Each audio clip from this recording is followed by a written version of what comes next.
for both teams.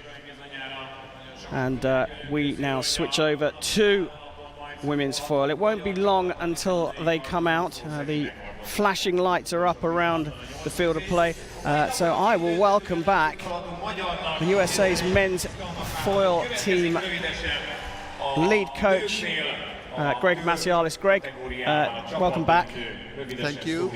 We do have a little bit of crowd entertainment in between the bronze medals and the gold medal matches.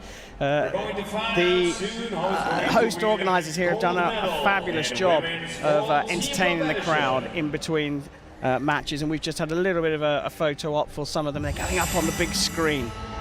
But now, as the lights start to blast away here in the Bock Arena, we go down to the green door. There you go. The green light has gone on, and out come the two teams who are going to contest the gold medal match here in the women's team foil at the 2019 Fencing World Championships, led out by Russia's most valuable fencer, Ina Deroglatsova, the world #1 and the individual champion here in Budapest. You can see on the big screen in the background the lineup for the Russians. On the right-hand side, Ina Deroglatsova. Next up, it's Anastasia Ivanova, Larissa Korobeynikova, and it's Adelina Zagadolina. Korobeynikova has gone into the reserve spot. Zagadolina has been brought in for this gold medal match. She will start in the Russian lineup. And it's a case of rinse and repeat. The World Championships, Zonal Championships, sees these two teams regularly going up against each other. This year, unlike last year, they're going for gold. And here they come. And look at the energy in this team. They run out. They're making a statement here. We're ready to play.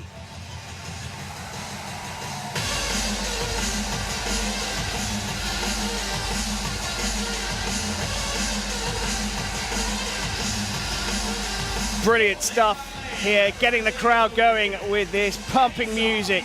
We've seen Russia. There is Elisa Di Francesca, European champion. Ariana Errigo. Francesca Palumbo will sit in the reserve seat. And Alicia Volpi, who came into this tournament ranked #1 in the world but had a disappointing individual. Will she make up for it here in the team event? The referees of the final, the all-important referees coming out. It's Florian Hoye and Andrei Witkowski. And Badenhagen and Huang will take up the assistant duties here. Looks like it's Florian Hoye who's going to start proceedings here. Andrei Witkowski will come on after the first two legs. Time for the team huddles.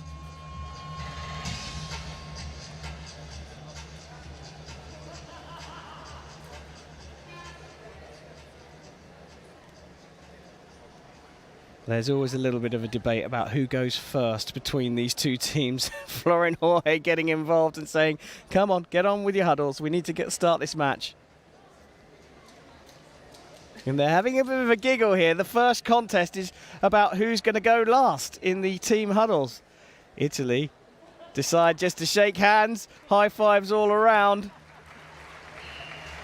An interesting start. The Russian team get together and do their little routine. Shame that we didn't get to see the Italians because they've always got something special to bring, and it's usually something new at the World Championships, especially in the gold medal match. The arena is set for gold. Here's the route to the medal matches. France fell at the hands of Italy before losing out to the USA. Russia, of course, took out the USA in the semi-finals to bring us to a very familiar lineup for gold in the women's team foil competition. Coming on first for Italy on the left, it's Alicia Volpi, and she goes up against Ina Deroglatsova.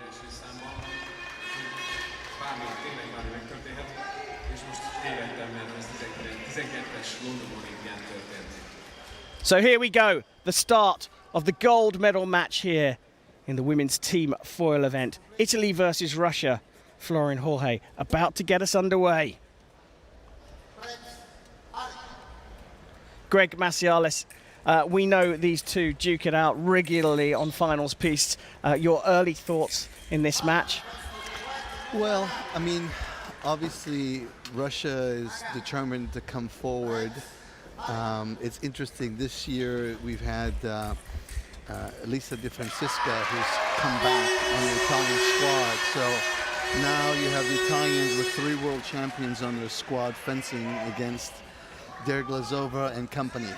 Yeah, it was an interesting individual tournament for both teams, actually, wasn't it? Because Errigo and Di Francisca picking up the bronze medals, but it was a last 16 for Palumbo and a last 32 for Alicia Volpi, so a little bit disappointing for her. Deroglatsova, of course, won the individual tournament, and it was a 7th place for Zagadilina, a quarter-final finish for her, but 2 32s from Ivanova and Korobeynikova.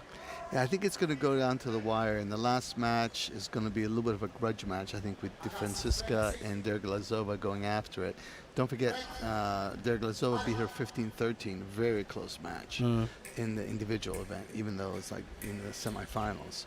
But yeah, we'll see. I mean, I think that if I was a betting man, I would favor the Italians. Well, it's an interesting one in terms of Olympic qualification as well. The two teams will finish the this competition, whatever the outcome of this result, with Russia leading Olympic rankings in teams and Italy in 2nd place. But if Russia win, they kind of extend their lead and really, put a big gap between themselves and Italy in 2nd place, and it will leave Italy looking over their shoulder at the teams behind them. If Italy win, not only do they get some breathing space in terms of a points buffer, but they also put themselves a little bit closer to Russia as we will continue the rest of Olympic qualification at the beginning of next season. Well, the World Championships counts for double points, so as a consequence, it makes a huge difference. And the difference between 1st and 2nd, and 2nd and 3rd is actually huge in terms of points. Yeah. So I think that everybody's wants to take care of this, get a little cushion, so therefore they don't have to be sweating it out throughout the whole season.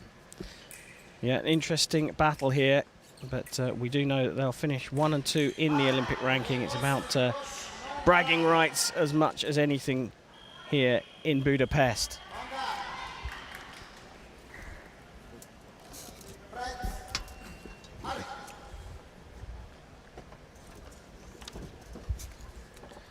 This is an interesting match. I think Volpi is, wants to redeem herself after the individual. And so, she's actually fencing Deroglatsova quite well. Even though it's a patient kind of match, she wants Deroglatsova, I think, to do a bunch of work. And she wants to then sort of wear her down a little bit. Because as the other Italians come up, they're going to eventually kind of break her down. So she's doing a good job so far. Score's close. In my opinion, Deroglatsova needs to score a lot of touches because she's by far the star on the team and the other is a supporting cast. Whereas I think on the other side, all 3 of them can beat the other people pretty well. I mean, it's a solid squad. Errigo is a tremendous fencer, 2-time world champion. Volpi, of course, was a world champion last year. And Di Francisca just won the European Championship. And she just came back from, having a baby. And nearly 3 years out. Yeah, and first tournament back, she wins. Yeah, it's impressive stuff. I mean, this is the real McCoy. And she said at the European Championships, after taking, what was, I think, a 5th European gold medal at individual level, that she felt for the very first time her legs were back to where they used to be. Yeah, well, it takes time. When you're out of it for that long, I mean, this level of fencing, and you're, you know, what, she's 37, 38. I mean, she's doing an amazing job, and she's in tremendous shape. And she's also back working with Cherioni, so that's actually, I think, also helping her out, at least from what I've seen so far. Yeah, no, she is. You're right. So this is good. This is good for Italy because, like I said, the score is low, regardless what the outcome is of this engagement and this encounter, that the score is close, that only bodes well, because then who's up? I think Arago's up next. Yeah, she can score a lot of touches because she doesn't like to sit around. Tsunari, as her nickname is, a play on the word tsunami. Yeah, she was just married to Simoncelli. Italian fencer whose tradition, the Frascati Club, is sort of named after his grandfather or great-uncle, And whatever. massively involved in her program as well. Oh, absolutely. He's all involved with what she's doing, and very, you know, I know them quite well because, you know, we tend to go to Frascati quite often for camps. Well, 2-2 here, and Greg Macialis has suggested that is good for the Italians, and Derek Latsova will be the one that has to score the hits. And the next two matches are really important. It's Di Francesca who's coming on for Italy, and Zagadolina coming on for Russia.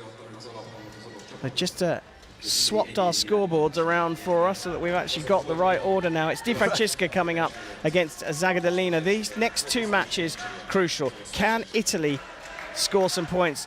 Adelina Zagadolina back in after Larissa Korobeynikova had a real struggle against the USA. What was it, 9-point differential between her and Kiefer towards the end of that match? So start of the second. Di Francesca on the left, Zagadolina on the right. Russia and Italy tied up at 2 apiece. Now, for a tall athlete, one thing you can say about Di Francesca is she's absolute trademark classic low on guard position, but she's also phenomenally good in close quarters. Yes, well, she's very good. She likes the fencing close, and she knows how to use her body and to be able to create angles to the target. So she's actually really comfortable in close, and then once in a while she'll spring out with a long attack. And here she opts a counterattack, but yeah, just the beat was enough from Zagadolina to give her the right of way. The new two-foil, it's a point weapon. You've got to hit your opponent on the torso. That's why they've got that special silvery jacket, the lame. That's the target area. Everything apart from the arms, legs, and head. And the referee's got to call who has the right of way, who has the attack. And the attack from the right was no, and if you miss, then a counter from the left for Di Francesca is going to land. yeah, it's the weapon of perfection. So therefore, you know, you have to be able to hit a small target area, and it certainly is. And these athletes are so strong, and they can move quickly, so it's hard to hit them a lot of times. And that's why they also lean their target a little bit, so you need to be right on top of your game. It takes a lot of interesting parry repulse, yeah. You have to say, though, as Volpi did well against Derek Latsova, you've got to say Zagadolina's doing a pretty good job here against Di Francesca, limiting the opportunity. Yeah. But, you know, only 1 minute to go, and there's still a lot more play in this match. Yeah, so absolutely. I know we're getting ahead of ourselves. We really want to see where we are at leg 7. Right, but even within this match, I mean, I think that there'll be some touches scored because there weren't too many touches in the first match, but I think there'll be more here. And then certainly by the time Arago comes on, I think she loves to attack, so I would expect that that's where a lot of touches occur. 9 legs of fencing in team matches, up to multiples of 5. This is the second leg, so the target score is 10, but we're already nearly halfway through the 3 minutes in this leg. Yeah.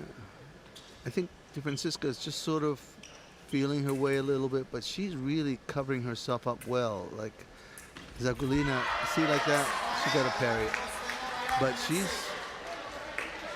she's feeling her way out like this first part of the match.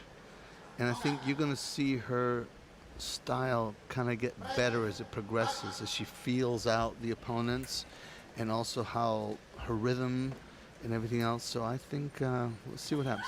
Now she's gambled a little bit. She knows that. That's the second time she brought herself in a mask.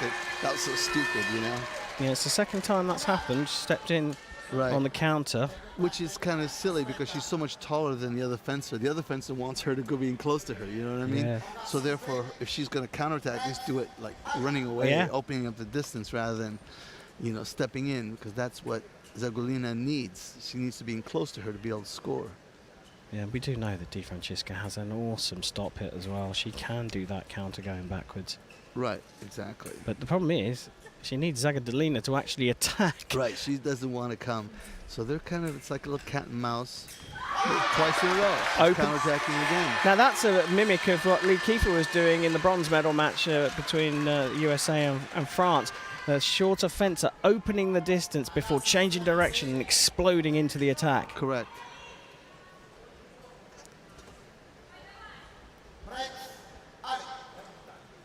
Zagulina's, you know, 3 touches to 2 so far, so she's really holding her own here. So maybe it was a good choice of changing fencers. She's definitely hunkering down. She doesn't want to go chasing. All this is a bluff. She's gonna make Di Francesca do something. Unless she comes in really close, and then she'll make. See, like even that. See, had she gone all out, she probably would have hit her. But she doesn't want to commit. She's just want to hunker down, kill the clock, you know, don't give any touches away. And Di Francesca is not willing to extend herself. Yeah, it looks like the Italians have called off the dogs. Finally, she went for it, and she got it. Yeah, really nice. More classical than the close quarters, scrappy stuff here. Look at this lunge. Look how long it is. It's just phenomenal. Beautiful. She catches people out still to this day with the fact that she sits so low, so they're not expecting the lunge to be so long. Well, counter works this time. See, the counter worked because Zagulina attacked from too far away. See, that's a mistake on her part because she just got hit on the attack, so she felt like she had to go after her.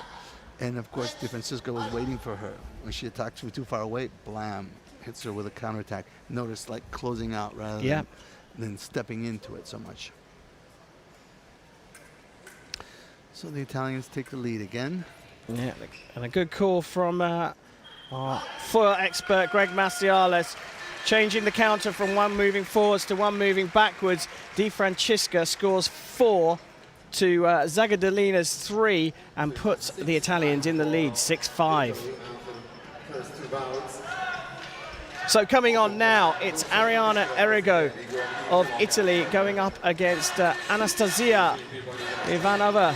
Now, this could be a monstrous leg for Italy if Errigo here goes after it.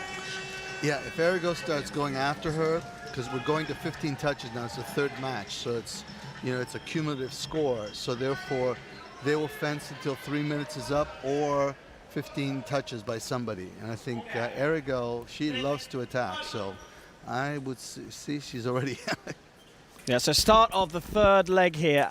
Target score of 15, as Greg Maciales said, and it's Errigo on the front foot, not racing in, but going forward. She's not going to sit back.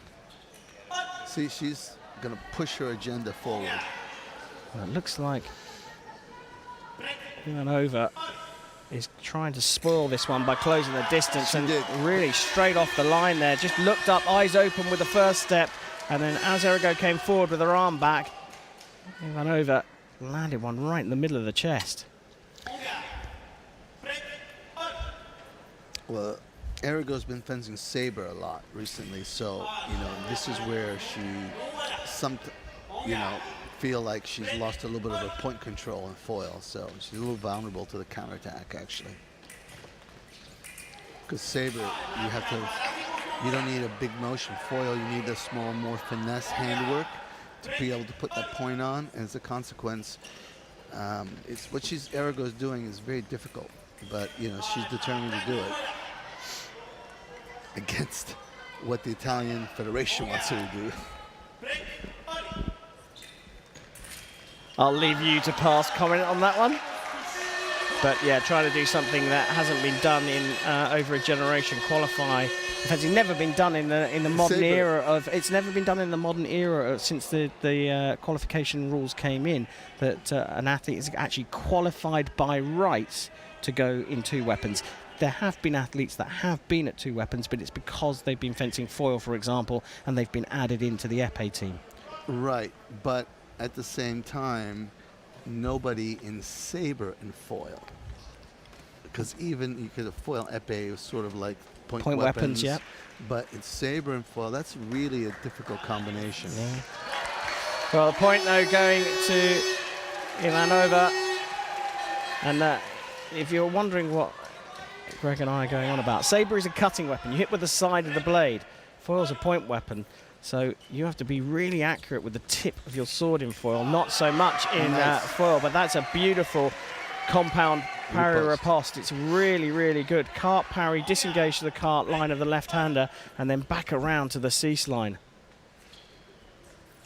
Like a boxer, feinting around, attack for me off target. And referee gives that as attack no. And Andrea Cipressa and Giovanna Trellini in the box, furious with that decision. Your thoughts, Greg?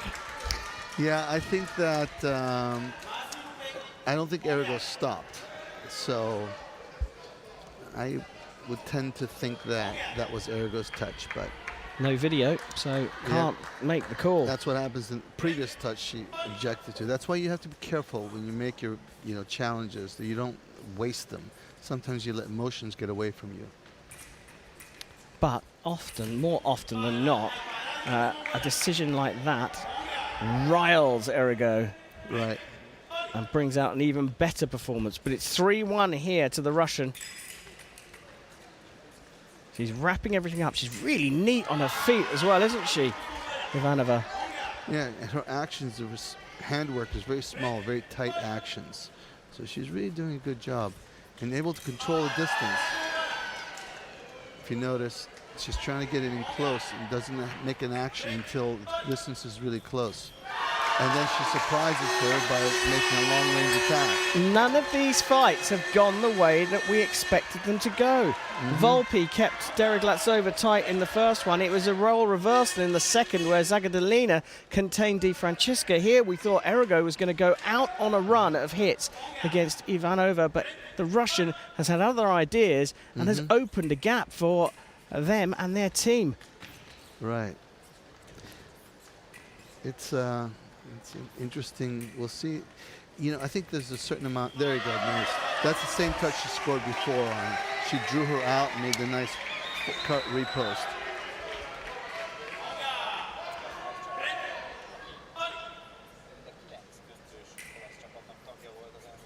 I think that's silly. See, if somebody who's short, you don't lunge into them. It's like you're giving them what they really need. So I see it here on the replay. Yeah. Right. See, and then she's trying to close out. That's what somebody who's shorter would like to do. But it's like role reversals. Working off the blade again, the Italian. See, but the problem is she's getting too close to her. And when getting close, then all of a sudden Ivanova is faster. Arago is longer, but she's not using her reach. But she gets him close, and all of a sudden she doesn't have room to maneuver, and then the quickness of Ivanova makes the difference. Fascinating here. Halfway stage of the third leg of 9, and none of the legs have gone as predicted.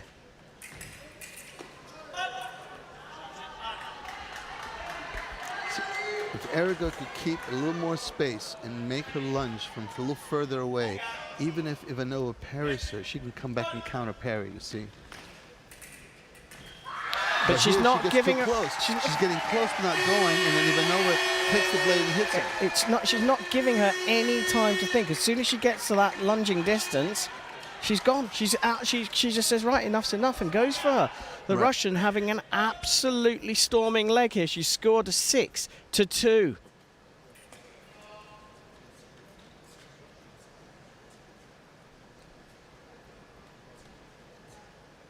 Again, dancing around just in and out of distance, the Russian, and it's just contained Errigo.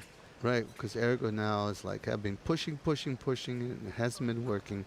So now I'm going to wait for her to come, but she's not going to want to come. So she's like, okay, let's just get on to the next match. Really, that's sort of what's happening. And Ivanova's not going to go chase her, so...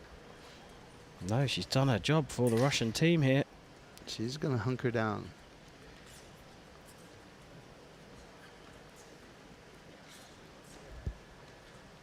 Well, do you think the Italian coaches have called off the dogs here and said, Oh, listen, yeah, absolutely. They said stop chasing her. And, of course, Ivanova is like, I'm not doing anything. I'm waiting for you to come. yeah, well inside the minute that could be called for passivity. See, all that, it's just like a fake stuff. There's no, oh, there we go. That was a real one. She got nailed. Yeah, so a bit of impatience shown Right. from the Russian. The Italian landing this, well, it's either a beat attack into preparation or a well-timed parry riposte. Step forward with a parry, right. She didn't counterattack. She stepped forward with a parry, so therefore she was waiting for her. You know, just like the second she got in close, boom.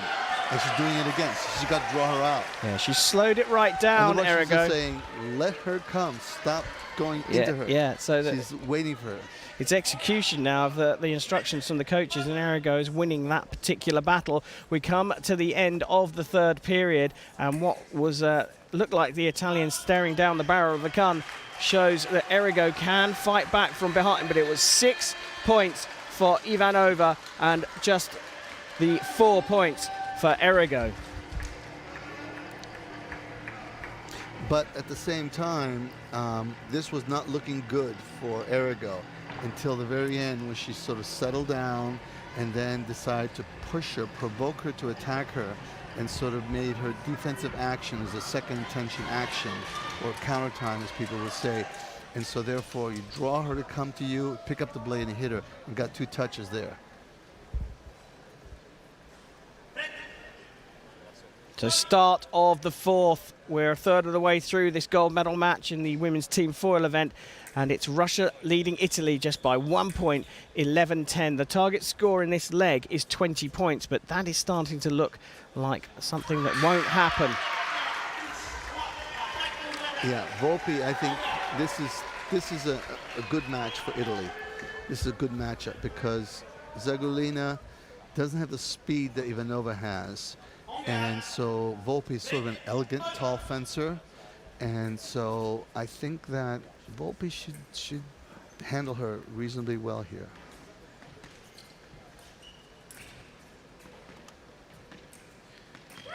Another attack, but this time it's parried out by Zagadolina, and now it's Volpi who calls for the video. Andrei Witkowski calling up for a parry riposte here. We get a look at the replay. I'm not sure. This is a little early. It's a little early to be making these kind of calls. Cipressa is one that actually called for it, the team captain. So we'll see whether what he called out works in their advantage. Question is, did she actually try to make a beat, or was it actually a parry riposte? That's really the key. Oh, I'd also add to that once she'd done the beat, Zagadolina, did she actually do anything with it? Did she wait too long? Well, we'll see in a moment. You have Georgia Florin on the replay video. Well, who's very solid. Yeah, Andrei Yep, Witkowski. called attack. Yeah. He's given it as attack. Right, so Cipressa was right. It's plus one for the team captain. Unfortunately, that doesn't go on the scoreboard. Right. It's bragging rights. So Italy have stolen the lead away, but still just 1 point in it here in this gold medal playoff between Italy and Russia.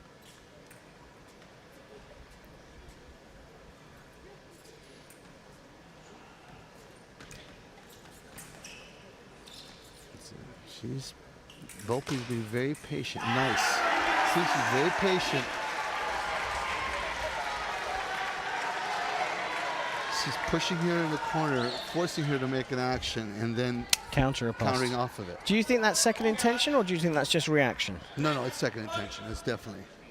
It's basically, she knows she doesn't have much of an attack. Now she's going to try to push it. Oh, then she got overly excited and then missed the target. Yeah, so second intention for those new to fencing is where, well, in that case, that example of second intention is Alicia Volpe throwing out an attack, but it's a fake. It's a deliberate short attack. It's a false action, letting the other girl then counter into that motion and then pick up the pair repos. It's called counter time. And I think you're going to see it a little bit more. And then she'll eventually get close, and she's close, and then she'll launch with an attack. Probably a beat attack, because she likes the blade. Well, now that score of 20, the target score of 20, is looking more likely. Because the speed this one's going at means that we could quite easily have 6 hits on the Italian side. But will Zagadolina now back off and, as you put it, Greg, hunker down? Right, but she's just running. She's not attacking. Notice she's just chasing, give herself space. Buy herself some distance. Right, so then she's going to hunker down, trying to get something, Volpe's going to wait. And this is a little bluff. Let's see, this is all bluff.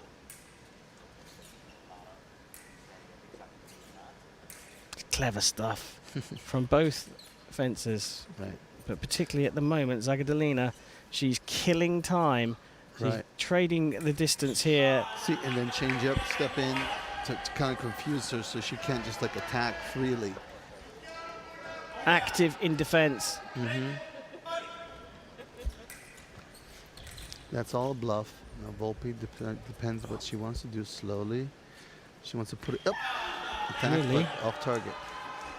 That was a nice change up because she was like pushing back, and all of a sudden she stepped in right away. So it was a little bit of a surprise. Well, there is Cipressa and Trellini upset with the off target because Volpe had the right of way. And I think he's called that attack into preparation for the right. Interesting. But the Italian coaches are quite happy to let that one go. Yeah, Zagadolina started early actually in the first step. She never stopped. So what we saw was actually the reaction rather than the initial. Opa! Beat attack. Yep, nice action. Flick. She's another one who can flick. Like Kiefer, Volpe, Di Francisca. Speaking of Di Francisca, there she is, nodding in approval.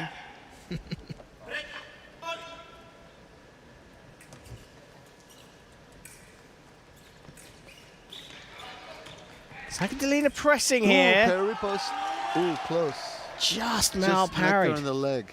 Nicked her on the leg on the way in. It's a fine line, isn't it? A mal-parry to a parry riposte. No complaint from Volpe. So now Volpe slowed down her attack as Zagadolina using the line to hold a bit more distance further down the piste. And the referee had called halt before the final action because they got too close to each other. I think they're telling her, don't go chasing her. The Russians, I think, are telling her not to chase. We'll see. So yeah, they're telling her to go back. Go back.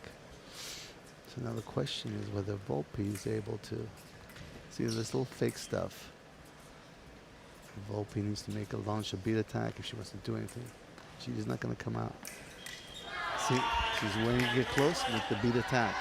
Yeah, and I'm wondering why Volpe isn't trying to launch her attack from a little bit further out. Maybe a sort of a fast step, then slow it down, but keep the arm moving forwards. See, she's just killing the clock. She's doing a great job as well. She is. You know, a lot of these teams, especially the Russians, train these specific tactics, you know, in practice where they have to like, okay, your goal in this period is to just not get hit or don't get hit is minimized. So it's nothing new. This is a specific tactic. Well, end of the 5th leg, and it's a 5-1 victory for Alicia Volpi over Zagadolina. But despite that scoreline, Zagadolina actually did a good job of containing it. It could have been much, much worse. And Zagadolina goes to a -5 indicator after her first 2 fights. Volpi is on a +4. I wonder if the Russians will consider bringing in Larissa Korobenikova. Start of the 6th, and this is huge. Italy have Ariana Errigo on, and Russia have Ina Deroglatsova. Well, it seems like there's a little bit of movement in the Russian box. No, there isn't. Because you would see they're warming up. But Korbiankova is sitting down, so she's not warming up. So I think it's going to just stay as is.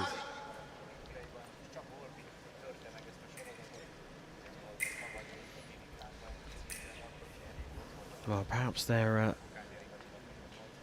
holding off their decision about the reserve until after this match. That's possibly true. Yeah, because they've got breathing space, and Ivanova fenced really well as well.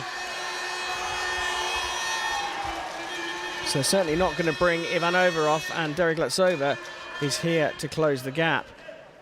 But she's up against Ariana Errigo, and despite her foray into another weapon this season, she's still up in the top ranks and the top echelons of women's foil, and she is a massive contender. Yeah, I mean, she's just a tremendous talent, has been for a long time. And obviously, these, both of them world champions. They both, of course, Errigo, Olympic silver medalist, and there goes over Olympic gold medalist. But, it's the fine line. Oh, that's a nice pair of repost.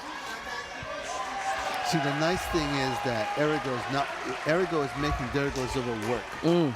And that's very good, because Deroglatsova is gonna be a little bit tired by the time she fences De Francisca. So it's sort of a little bit of a, you wear them down as you kind of get ready. Because ultimately in a team match, quite honestly, what you look for is that, there's 3 rounds of fencers fencing each other. What you want to be is, you don't want to be in a position where going into the end of the, at the beginning of the 3rd round of matches, like bouts number 7, 8, 9, that in those situations that you're tied or you're close, and then the goal is you win each of the last encounters. That's what the ideal goal is.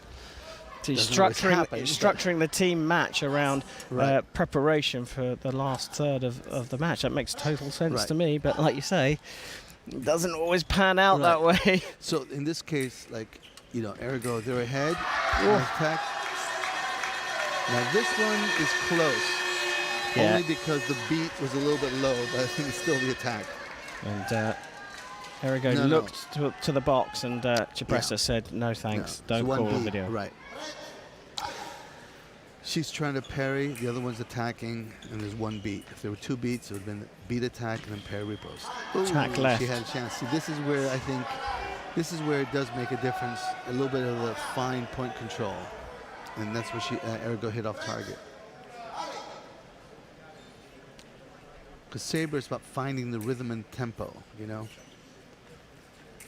Oh, there was a moment there for Errigo to land. Deroglatsova started her counter-attack and then pulled out of it. The Italian box there, Palumbo on the left, Volpi in the middle, Di Francesca on the right, looking on with concern on their faces. And that, going to that side against Deroglatsova these days is dangerous, even for Ariana Errigo. She sees this moment to go in for the counter-attack, knows that Errigo's coming around the sword arm side, lefty against righty, and is able to do the counter and then just use her sword arm, quite legally, to block out Errigo's attack. The Russians are level. Yeah, and she's going to push it. We'll see. Parry riposte.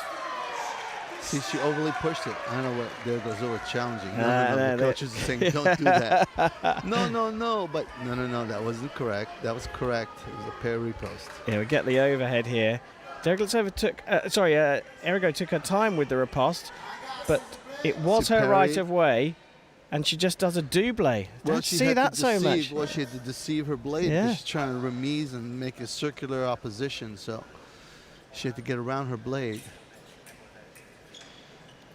Quite honestly, I don't know what she was even thinking about challenging. It was fairly clear action.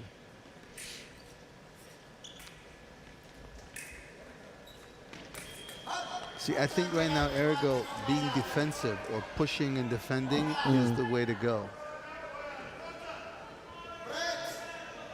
Absolutely nothing between these two teams. The target score of 25, again, looking miles away from reality here. Yeah, I don't think it's going to happen. Each match is like, each point is like fought after a lot of time to setting up, making actions. Dergozova wants to make something. Ergo's waiting for her. Yep, and then at the end, she's got her at the end, and then she drew her out with what second intention counter time. So Ergo committed to coming in, and then she picks up the parry, and then boom, hits the repost, and she's stuck. That pronation with a nice of the wrist. angle to the target, which you need to do lefty righty, especially. Yeah. Well, here's some This is what I was news. talking about, the angling to the target. Well, here's some news for you. Larissa Korobenikova is warming up. Now, that could be a dummy. That could be a fake to make the other team think that the substitution's coming, but she's certainly warming up in the wings, looking likely at the moment, if anything, to replace Adelina Zagadilina. But here, it's all square with 31 seconds left on the clock in the fifth. Ergo against Deroglatsova. Massive match.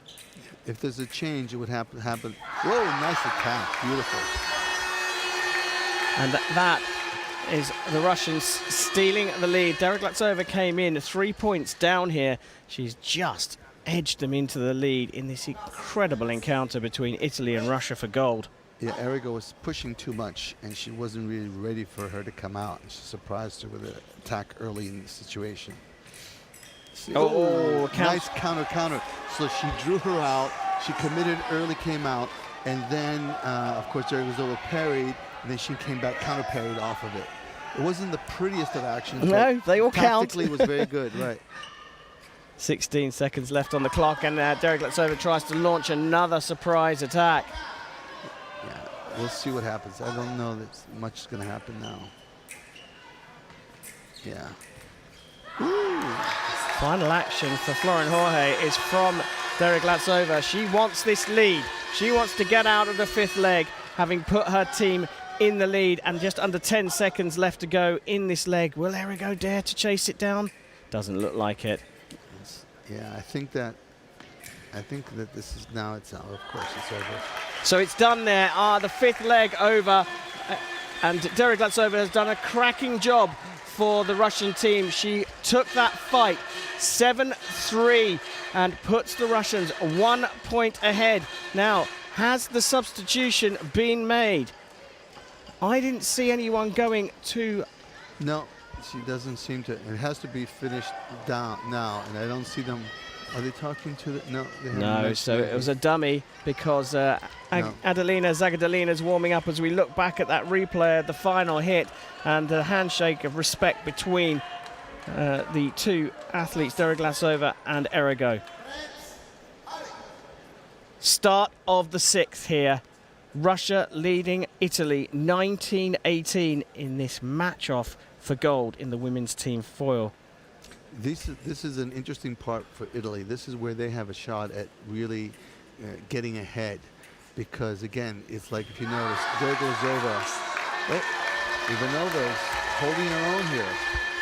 She won the first match 6-4. Now she's scored the first touch against De Francisca. Because this is where the Italians, I would think, would make a run at things, and then until Deroglatsova in the last match has to try to make up. See, there she makes the attack. See, that was beautiful. She made the attack from her distance. She didn't get too close like Ergo was going against her. She was making an attack that was getting too close. Now she's picking her spot. And then the counterattack from when there's enough space is not as effective. Now she got in too close, and she was able to launch a big attack. Ivanova's playing a big part in this Russian matchup. Yeah, absolutely. Well, she's one of the cornerstones. She's been on the squad now for at least through this quadrennial since Rio. I can't remember if she was in the Rio squad. Attack, counterattack, yeah.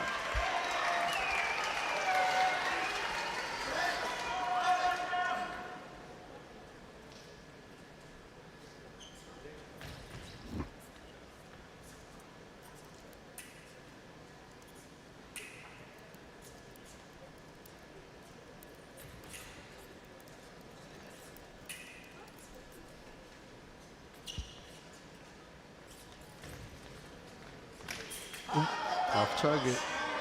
She's very selective. She's not getting in close, which is a good thing. I'm talking about Di Francisca.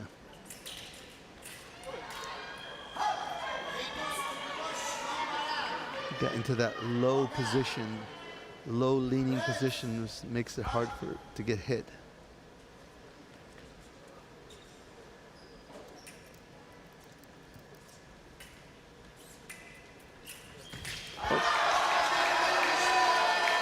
Ivanova is picking her spots.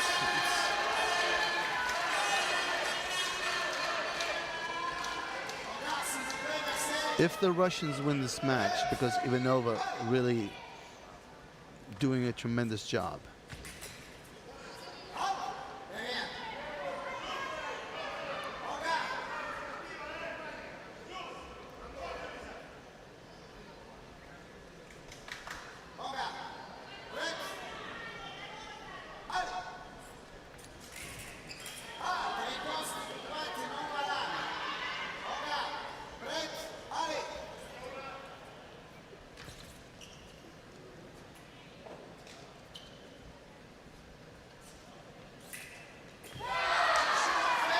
Attack, counterattack, yep.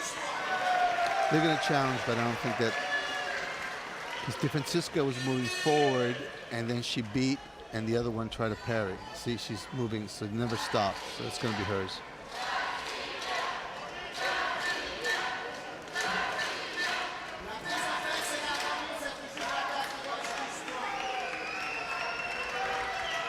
Still, just a single point in this.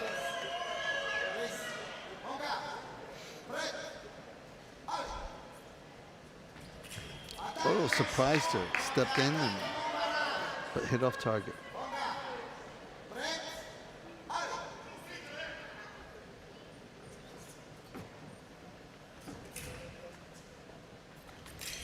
Way. Nice counter. Yeah. Well, even though it started a little too far away, and so there, you know, Di Francisca was able to see her, and then okay, I'm going to close you out. By the time she got close enough, then she was already fully extended and hit her. And then where she wanted to hit was closed out. So, but still, Ivanova doing a good job. Tremendous job. Really good job here. She's, as Greg said, come into the squad since Rio. Of course, there was no team foil, women's team foil in Rio, as Ivanova scores another one, but this time Di Francisca calls for a video review with some fortitude as well. Not going to happen. The beat attack. It was one beat. Yeah, we saw Ina Deroglatsova as well, looking on to that. Attack. But you're talking about the bottom part of the blade. No, only the lower third, and it was not the case. Referee's back already. Florin Jorge is asking Di Francisca to put her mask on. That's the rule of respect. A smile between the two there. Right, put your mask on before I give you a card. Or I'm going to give you a card. So, Deroglatsova we saw in shot saying good hit. There she beat and hesitated. Had she gone beat straight, probably would have hit. I was just about to say, yeah, we saw Deroglatsova say, well, why are you calling for a video, Di Francisca? And the hit was awarded in favour of Ivanova. Ivanova has come into the squad, the Russian squad. A nice attack. This one was blocked a nice out, parry, right. and it was good timing from Ivanova, but just from a little bit too far away. The speed, the change of direction was great. But there was no team foil in Brazil for the women's foilists. That's right. And Deroglatsova got the gold medal, it was Aida Shanaeva who was the other fencer, and she was the bronze medalist. That's right. No, she wasn't. No, she lost. she finished 4th. That's right, because of course at the Olympic Games you fight off for 4th. She lost out to the Tunisian, wasn't it? Yes, Ines Babakri. Right.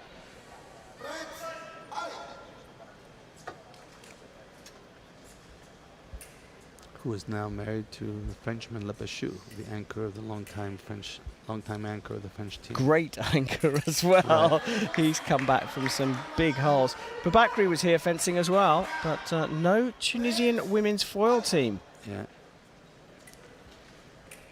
And they may live to regret that, because Egypt have overtaken them in terms of Olympic qualification in the African zone. Right, and they had a good opportunity.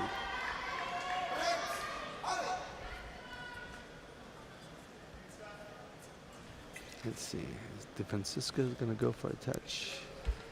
Let's see. I think she is. She wants to get one back, but that didn't pay off for her.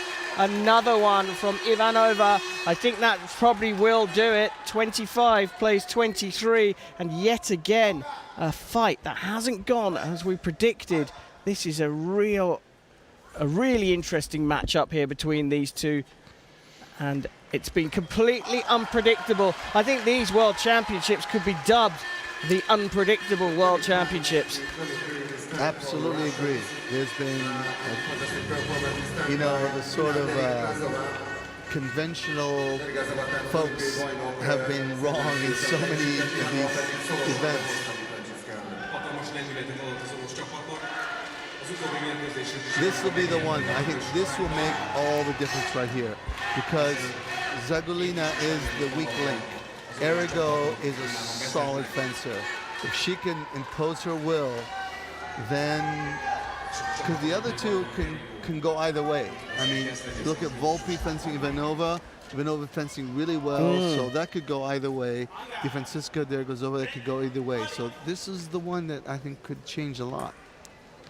Start of the final third, the final 3 all-important legs. Legs 7, 8 and 9 to come. Errigo versus Zagadalina, and Zagadalina has taken the first hit of the 7th leg and built up the lead for the Russians. They now are ahead by 3, but Greg Macialis thinks this is a crucial one for Italy.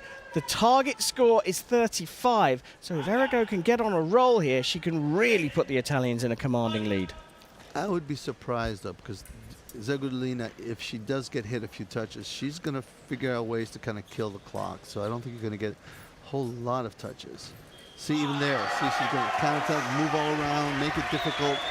So then, of course, Errigo, fortunately, was very slow and meticulous to make sure she hit the target. If you go too fast, you're going to miss the target. And that's what, the counter-attacker is depending on. See, even there, if she just slows down the attack, then takes away the advantage of the counterattack. Makes things awkward. That was a beat. That was a slow action on the right, and that's the whole idea. Against the counterattack, you want the slow attack, continuous. If you stop, of course, then it's no longer an attack. And the key thing here is every hit for Zagadalina is not just putting them further ahead, but it's taking away the confidence from Ariana Errigo.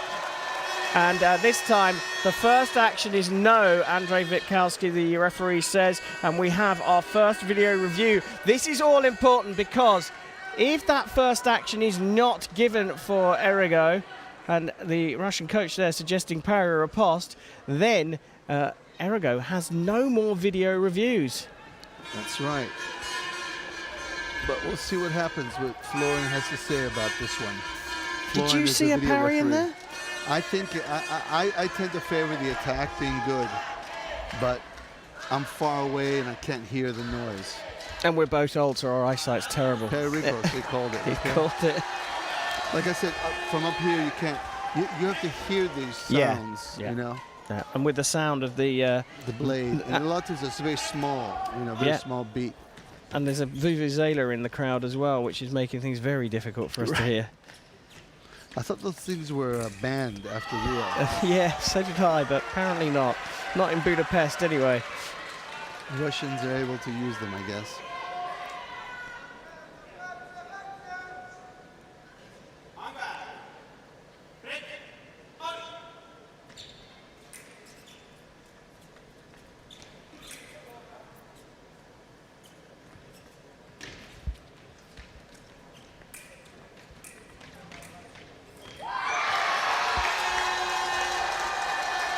Referee goes to have a look at this one of his own volition, and Errigo feels that she's probably, she got the beat, and she lands her attack. I don't think it stopped. From the time that she beat the blade, she didn't stop. It's kind of compound, and the other girl didn't react right away. It's close, but so she called it, yeah. Wow. Suppressor's beside himself. The only thing you can say there is that the referee felt that after the beat there just wasn't enough intent on the attack. Correct. It was just sort of like you made a beat, waiting, and nothing going on. Di Francesca looking furious because I know she's coming out as anchor, right, and she might have a bit of a hole to fill.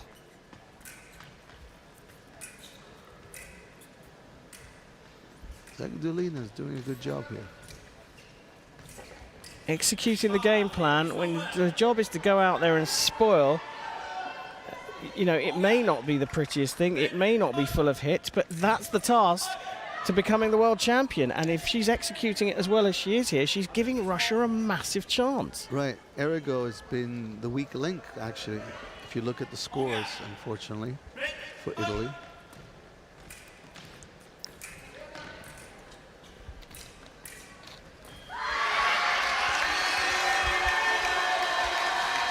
Another one for the Russian. Of course, this is only going to put fuel to the fire of the Italians not wanting to go to that saber. Or choose one or the other, you know?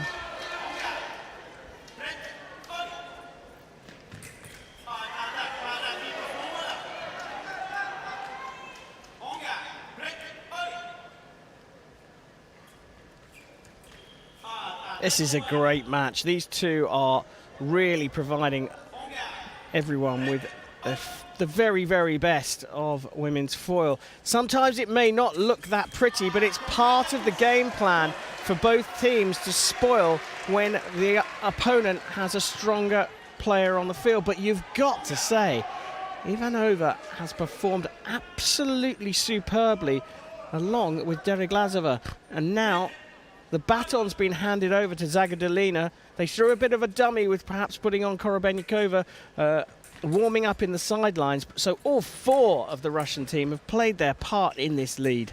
Right, exactly. Now Errigo wants to impose herself a little bit. We'll see what happens. Now Zagdalina is actually now thinking. This is not about fixing her foil. This is about like thinking about what I'm going to do next. And I think that she may want to push her. Yeah. So we'll see. Yeah, she needs to change it up a little bit to not be too one-dimensional. Right. And see, she's going forward, and she doesn't want to just go back, but she's getting forced a little bit. But she sees she's giving herself room.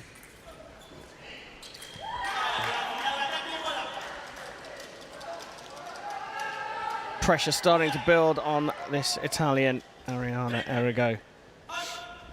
A minute and 10 to go. There's still plenty of time to score touches. Yeah, getting level here is the job really for right. Errigo. Don't forget about that target score, and there is a nice attack. Nice. Gone back to basics and getting real encouragement from Trellini and Cipressa in the box. Just taking a time, absence of blade, and finally finishing to the cart line. Underneath the sixth line, coming right underneath, hitting into the belly. Nice disengaging again, the pronation, the angulation of the blade to avoid the cart parry or the four parries. Or the lean over. Or the lean over indeed, yeah. Still the attack from me. Right, off target.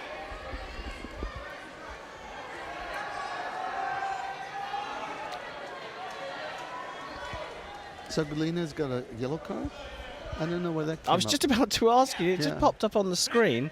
I wonder if that's for that was for the box. Attack and preparation. She gambled that Zagdalina was going to go forward but not do anything. So she just went straight at her. Yeah, just did enough to hold her off. And now Zagdalina is changing foils. It looks like she's changing foils. Larisa Korobenikova is handing one over to the assistant referee Huang. And again, I think this is as much about just Yes. a reset mentally. Break the rhythm, because she's got 2 touches. She's got scored on twice in a row. So Arago's doing her job now in this bout. This last minute and a half, she's really put it together, or the last minute actually, 48 seconds to go. So a bit of pressure from Zagadolina, but Arago back on the march. She's trying to just open the distance and draw Zagadolina in. Referee. This is interesting because it's attack no, counterattack no, remise. So as given the attack, then it's going to be the attack of the, see. The referee goes to have a look at this one himself. The attack, the other person made counterattack. Then the question is where they're going to throw it, because usually it's attack no, counterattack no, attack right of way to the left. From the left, correct. They're having a good look at this, and the referee went to have a look at the video of his own volition. Zagadolina there looking on anxiously. I think she knows that it's possibly going to go to Arago, and we're going to be all square with 38 seconds to go in the 7th period. Referee Witkowski back up to the platform. He's given it to Zagadolina. Wow. That's okay.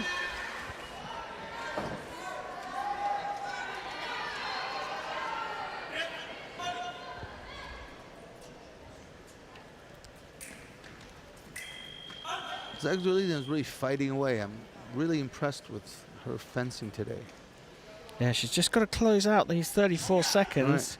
Right. Arago, I'm sure, has other thoughts on her mind. That's right, off target. It's very difficult to see from here the parries for the right-hander against the left-hander. Well, I mean, unless you're close, it's just really hard because the action's so, and sometimes the beat's kind of relatively small, so you can hear it often more than you can see it. Yeah. And people don't understand the value of the sound. Attempted parry riposte from Arago. That's why the referee is, you know, so close to the action versus us up here in the skybox. Well, a counter parry riposte, second intention there for sure. That was a big setup from Arago. Laid the trap with a fake attack and then landed the parry riposte. She's going to go for one more touch. Watch this. One more? She's got time to get 3 more. She'll get one more. No. Zagadolina is very good at killing the clock. See, she's killing the clock. All this bluff. And then she's... Oh, she got nice. And Arago shaking her head, perhaps regretting the decision to go after that one more. I wonder if she's going to go again. I would think so. I think it's in her blood. She's not going to sit back. Tsunari on the left, as she's known. There she goes. No, there she's going there. She's pushing her. See, second intention parry riposte again. Referee calls halt. Yeah, we'll see now. She wants to go one more time. 6 seconds left in the 7th period here, and it's a great leg from Adelina Zagadolina. She's kept Russia in the lead. Time is out. The Russians lead going into the penultimate leg, 32-30. Greg, what a huge match this now is. Volpi coming on. She's on a +4 indicator, and in normal circumstances, you'd say up against Ivanova, she has got a massive chance, but the Russian is on a +3 indicator. She's been doing really well, but Volpi's got to go after this, right? Oh, absolutely. No doubt about that one. I mean, if this was an individual competition, I would put my money on Volpi, but Ivanova's fencing really well, and team match is a little different dynamic. So, you know, Ivanova's done a great job in both of her matches so far. She's won both of her matches, so. Well, here we go. It's the start of the 8th, and it's Volpi who's come out of the blocks straight away to narrow the gap. Arago and Zagadolina have done their jobs. Arago finished giving away 6 hits. Zagadolina giving away 5. But it was that matchup against Arago in the 7th leg that's put the Russians in the box seat for the gold medal here in the women's team foil event at these World Championships. Oh, she collapsed the distance. She started a little too close. The first touch, Volpi started further away, And when Ivanova counterattacks, there was just too much room for her to hit her. Whereas here, she was able to get close and then stepped in and counterattack.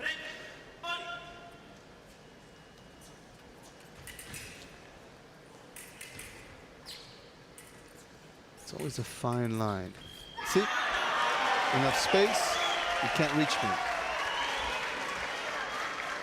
But still, that tactic's reliant on Ivanova going after her. Yeah, but it's the footwork and who can control that distance that makes it all work.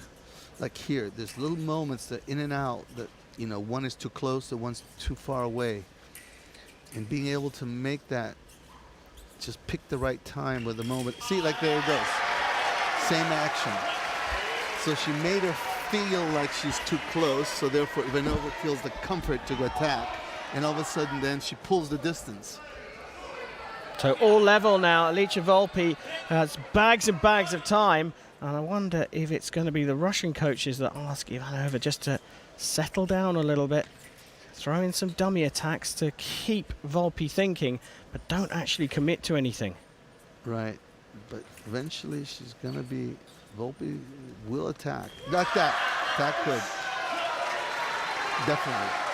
Russian coach asking Ivanova to calm it down. Don't worry about it. Don't panic.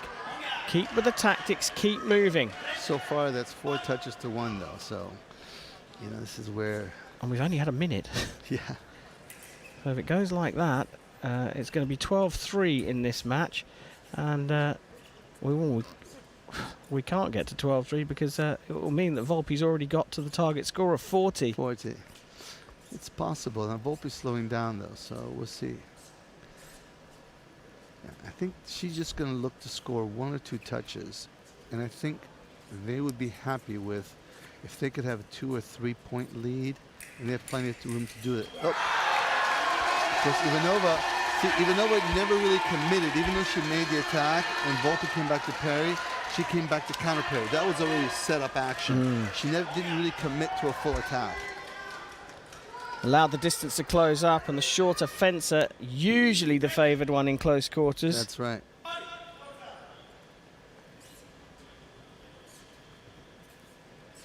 See, sometimes you attack going a little short, and it's like a bluff. Whoa, ran away counterattack.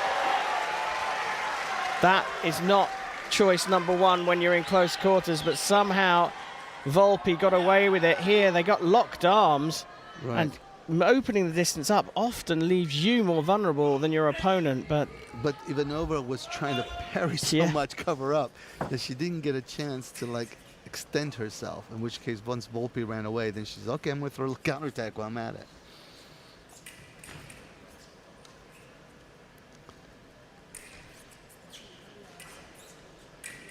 Look. Big attack off target. No. well, the Russians all calling for a video review here. Felt like beat attack from the left for me. Well, they both beat the blade, and you know that's the key. See, you just caught the action, but basically they're both beating the blade, so it's the attacker that has the priority. Has to remain consistent. That's how it's been called all match. But I didn't see I mean, you just clipped, so I didn't see the whole action. It's often the case with the replays. You don't quite see long enough. It's a toss-up between showing a longer replay and making the fencers wait. It's given as a parry riposte. I'm surprised by that, but the referee's probably got a longer view at the video. Right, they have the whole thing, whereas we just saw just the barrel, just a little tip of the action. All square again. Penultimate leg. Attack goes through this time off target. Absence of blade on this occasion.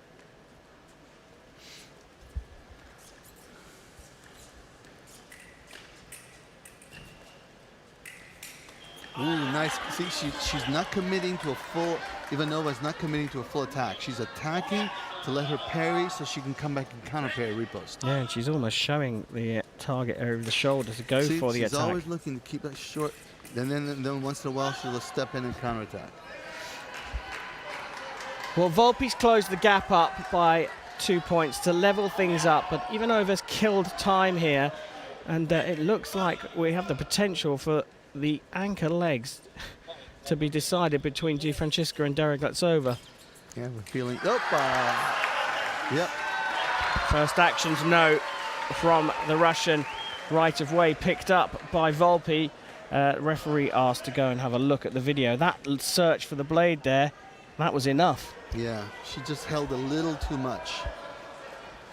We'll see if they reverse it, but I think she held a little too much.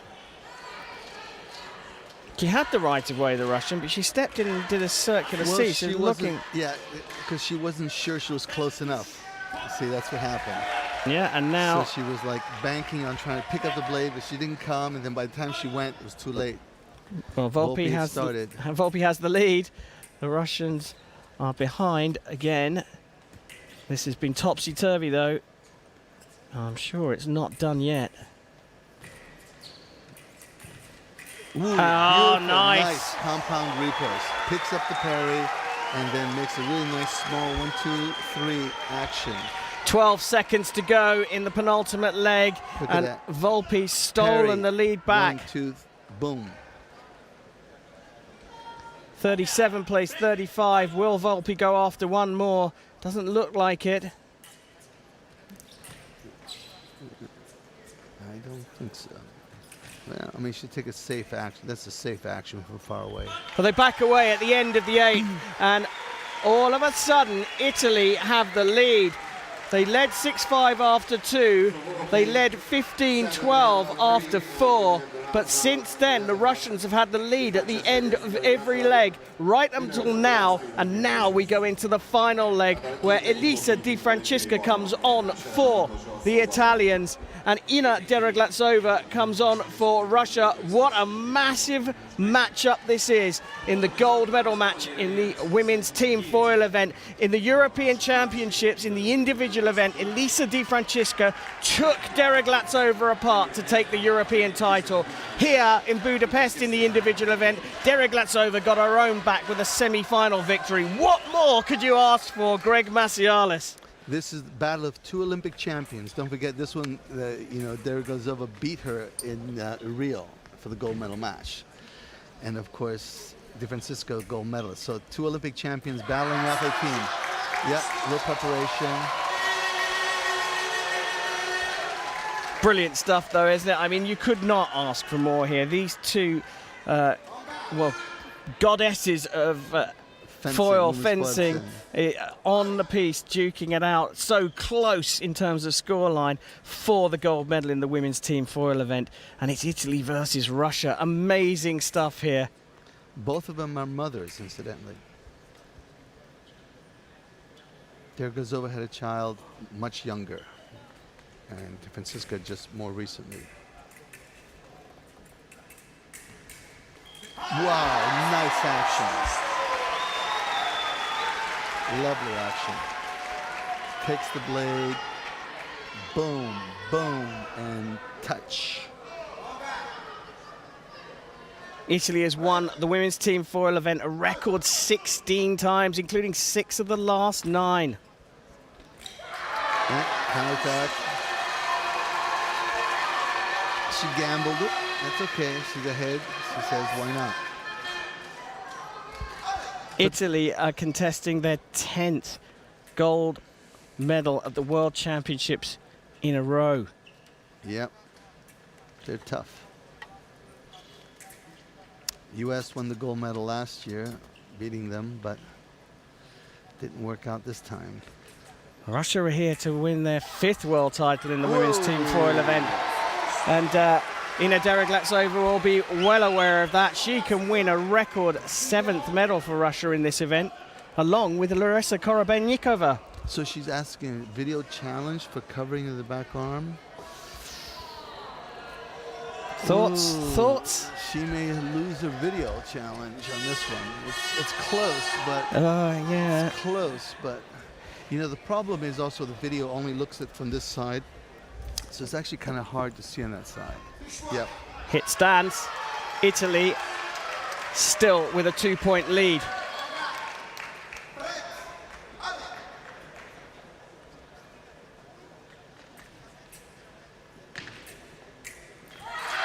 Beat of the blade in the middle. Point given to Derek-Latsova with the right of way on the attack. Both beating the blades. Florin Jorge, the referee, saying to Di Francesco, I knew you beat, but you were defending. I've got to give it to the attacker. Yeah, the other girl was going forward. The lady.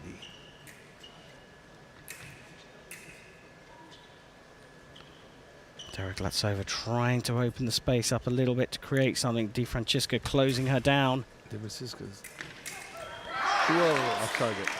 See, it's a very Italian, so this is a very classic style.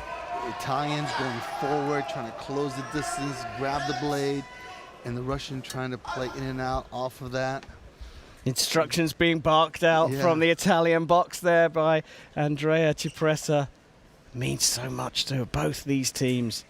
Absolutely. There's just a little bit more need, though, for the Italians. She missed. Derek-Latsova missed her. And this is what it means to the Italians. It means something to both of the teams, but it means just that little bit more to Italy. They are going to get themselves into second spot in terms of Olympic ranking, but they are, if they win this, they're going to close the gap on Russia, who will be leading that qualification standing. Right, and if you look at the three Italian ladies, they're there together and just really in unison, all going after it. The Russians are kind of sitting back. They're not, but it's just a difference of temperament. Yeah, different style. Strokes for different folks. It's what works for you. They've won enough between them. Russia going after their fifth, only a fifth world title here in women's team foil. Only surpassed by Italy on those 16, which is incredible. The Soviet Union, of course, which on is 15. Really the same, but don't forget Soviet Union. And well, it was a much bigger, landmass, right. the Soviet Union. But still, it is the same core. 40 place 38. Derek-Latsova trying now to press a little bit more on this one. Because she knows 1 minute to go. She can't just putz around, because Di Francesco will just kill the clock otherwise. Superb match, and there's still a minute left to go. This for the world title between the two, well, biggest nations in terms of history. In women's foil, at least. In women's team foil, especially. Mm-hmm. The new world order is here, sure to stay, including your team, the USA. But we can't forget about Korea as well, looking very, very good here. But it's a day for the old order, the old guard here, going for gold. Italy and Russia. And look at Erigo. She knows that she perhaps hasn't played her best match here. Mm-hmm. And Derek-Latsova has brought the Russians back level. What a thriller here in Budapest. It's been unpredictable throughout the tournament. We had 3 days of qualification. This is the 5th day of the medal matches, but normal order restored. There is nothing between Italy and Russia in the women's team foil gold medal match. There's no surprise about this, is there, Greg Macialis? Not at all, and this is where it comes down to 39 seconds to go, scores tied up, 40 all.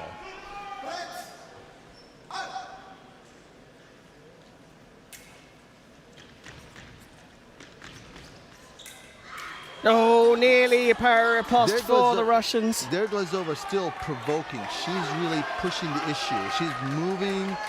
She feels like she has the edge if she moves. Comes down to one great action or one big mistake here. Inside 30 seconds to go.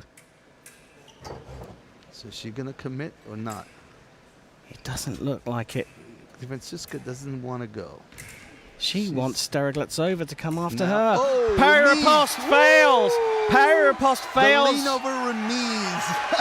And it came down to one massive action there to put the Italians in the lead. Di Francesca missed the attack. It was blocked out by Derek-Latsova. Derek-Latsova missed the riposte, and the remise of the attack goes for Italy. Di Francesca versus Derek-Latsova. Italy leading by 1. just over 10 seconds to go. Derevyanceva has to go after it, and she gets it. Again, we are down to a tied score here. 12 seconds to go in the ninth and final leg. Who's going to be brave, or will we go to a priority minute? What a thrilling contest between these two great nations. Derevyanceva should just keep going. Oh, Italy have gone after it! Just One 3 line. seconds. Amazing stuff from Elisa Di Francesca. This just cannot get any better, surely. She did a little lean over counterattack and got it. She's gotten like that 2 touches now. Let's see what she does here. Oh, Derevyanceva's going to have to go over this. Oh, Zagadolina looking on, the Italians looking on. The pressure is immense here. Derevyanceva goes, blocking out. The clock. So the question is now, is Di Francesca going to make an attack action? She's thinking about what she wants to do. She wants to change her foil. She's asking to have the foil straightened, I think, is she? Oh, no, she's going to get a card here. She's going to get a second yellow card. And that is a point to the Russians. Oh, my God. What an amazing call there. I wonder why Florin Jorge asked for that. Or gave that. Was that because it was she wanted to change and he wasn't happy about the way she asked? Right. Well, whatever. The crowd's cheering Russia. Yeah, whatever. This has made it even more exciting. Russia draw level with 6.48 seconds to go on a second infringement from Elisa Di Francesca. And the Italian box going crazy. I'm not sure she can believe what's going on here. I don't think either of them can. There is Di Francesca looking on. Who is going to be brave here? This for the gold medal. Wow. Di Francesca versus Derevyanceva, 42 apiece, and there's just under 6.5 seconds to go. Florin Jorge settles them down.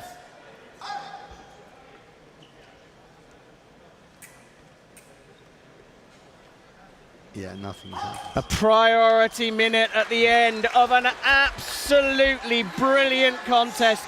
Both these teams deserve the win here. It's a shame to see one of them lose, but the priority goes to Di Francesca and Italy. 1 minute of fencing. If no one scores, the Italians get gold. If someone gets a single light, will score though. someone will score.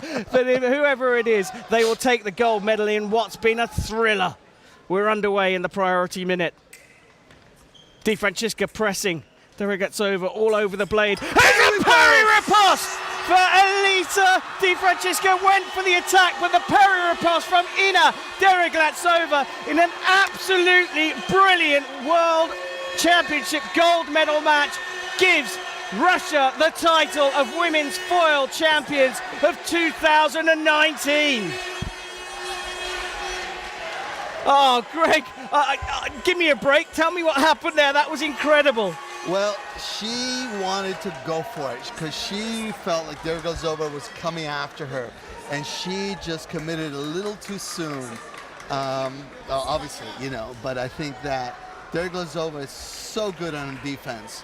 So she just kept her ground, waited, and sure enough, pulled it off. Brilliant parry riposte. Amazing. A fantastic match there. We have confirmation. The Russian Federation are the women's team foil world champions of 2019.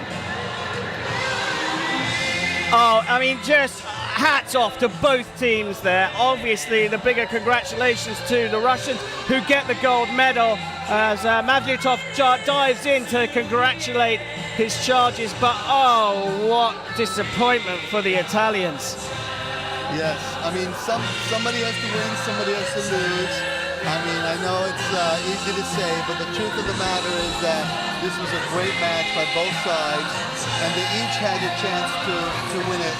And in the end, Derevyanceva shows why she's still the queen. Well, 4 queens there: Larissa Korobenikova, Adalena Zagadolina, Ina Derevyanceva, and also Anastasia Ivanova. They all played their part today in this world title challenge, and a successful one it was, as Korobeynikova cheers on the crowd, and Ina Deroglatsova tapping her head to think through how she was going to do this. It was a beautiful, classic cart parry riposte to finish things off, and then just look at the reaction and what it means. The Russians have extended their lead at the top of Olympic qualification. There'll be some small comfort for Italy because they've restored normal order and pulled themselves back right in contention for Olympic qualification. They'll be in second place, but Russia are miles ahead. Greg, it's going to be another very quick turnaround because we're running out of time. Listen, thank you so much for your insight. It's been fabulous. What a match. I get to call with you every now and again. It's superb stuff. And final thing from me, good luck to you and your team tomorrow in the men's team foil event. That's what we're looking forward to. This was a nice thing to see, a preview. Hopefully gets the juices going for our guys. Thank you. Thank you very much, Greg Maciales, the head of the men's foil program for the USA. We're just finishing things off here as the athletes are being asked to clear the field of play here because they want to crack on with the men's team épée event here.